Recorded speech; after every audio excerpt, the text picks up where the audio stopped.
Determine the left-sided limit and the right-sided limit and the two-sided limit as x goes to -1 of g of x, where g of x is the split expression function 1 over x plus 2 when x is less than or equal to -1, and x squared minus 2x when x is greater than -1.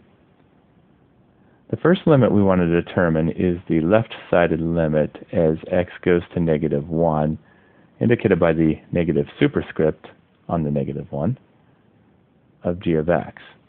The left side of -1 on the number line is more negative than -1, or simply less than -1.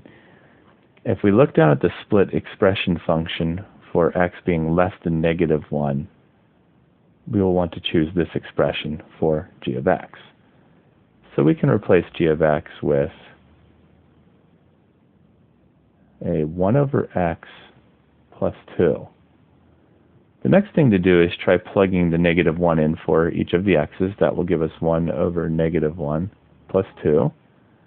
1 over -1 is a -1 plus 2. Since we are not resulting in the 0 over 0 indeterminate form, we are determinate. And it comes out to a -1 plus 2, which is a 1. The next limit we want to work out is the right-sided limit of -1, indicated by the positive superscript on -1 of g of x. The right side of -1 on the number line is less negative than -1, or simply just greater than -1. If we look down at our split expression function, greater than -1 tells us that we want to use that expression for g of x. So we can replace g of x with x squared minus 2x.